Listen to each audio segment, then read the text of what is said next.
नमस्कार स्टूडेंट्स, स्वागत है आपका केडी स्टडी क्लब में। हमने पढ़ा था चैप्टर 9 टिकट एल्बम। आज हम इसकी प्रश्न अभ्यास करने जा रहे हैं। सारे ही प्रश्न आपको चैप्टर में ही मिल जाएंगे, आप बना लेंगे, बहुत ही आसान है।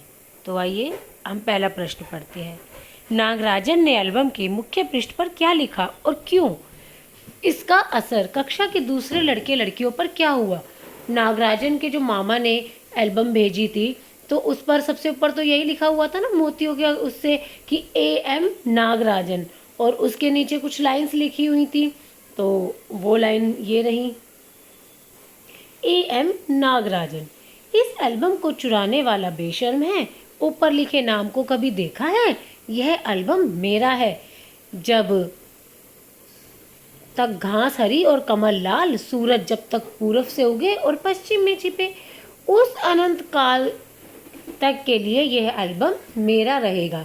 अब लड़कों ने क्या करा, उसे तो अपने एल्बम में उतार लिया। लड़के भी एल्बम बना रहे थे और लड़कियों ने झट से उसकी नकल कर कॉपी और किताबों में टीप लिया। तो पहले प्रश्न का उत्तर यहाँ से लेके यहाँ तक है।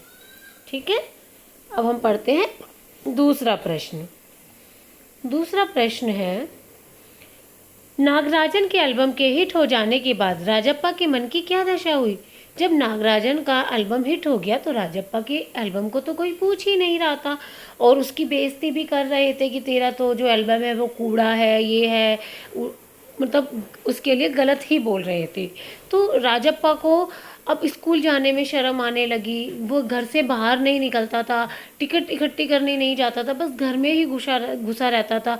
उसको बहुत ही घृणा, बहुत ईर्ष्या सी महसूस हो रही थी और उसे लगने ही लगा था कि वाकई में उसकी जो एल्बम है वो क्या है, कूड़ा है, जिसके लिए उसने बहुत मेहनत की थी। प्रश्न 3, एल्बम चुराते समय राजप्पा किस मानसिक स्थिति से गुजर रहा था? इसका आंसर भी इसी में ही है। जैसे कि वह बिल्कुल, उसका जो शरीर था वो अभी मैं देखो आपको दिखाती हूँ, इधर ये पूरा शरीर जैसे जलने लगा था, गला सूख रहा था और चेहरा तमतमाने लगा था और हाथ उसे मतलब इतनी घबराहट होने लगी थी। क्यों? क्योंकि उसने चोरी तो कभी की नहीं थी। इसे भी पता था कि ये करना गलत है, इसलिए उसके साथ ऐसा हो रहा था। एल्बम चुराते समय ये हमने पढ़ लिया। प्रश्न 4, राजप्पा ने नागराजन का टिकट एल्बम अंगीठी में क्यों डाल दिया? अब देखो, राजप्पा ने उसकी एल्बम चुराई थी। अगर कोई उसकी शिकायत कर देता या कोई बोलता कि इसने ही चुराई होगी, क्योंकि शक तो हो रहा था क्योंकि आखिर में सबसे वही आया था। अगर उसके घर की तलाशी ली जाती तो वो एल्बम मिल जाती, और एल्बम मिल जाती तो वह पकड़ा जाता, साबित हो जाता कि ये चोर है। तो उसने सबूत को मिटा दिया, उसने उस जो एल्बम को जला दिया, ताकि अगर कभी भविष्य में भी किसी को ना पता चले कि वह एल्बम राजप्पा ने चुराई थी। लेखक ने राजप्पा के टिकट इकट्ठा करने की तुलना मधुमक्खी से क्यों की है?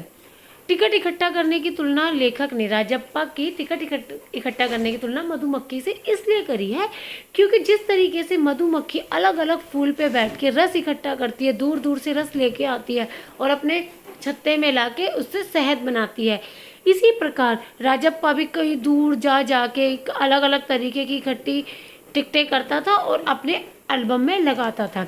इसलिए लेखक ने राजप्पा की जो तुलना है वह मधुमक्खी से की है। अब कहानी से आगे के प्रश्न इतने वो नहीं है, तो आप इन्हें कोशिश कीजिएगा फिर भी अपने आप करने की। धन्यवाद दोस्तों।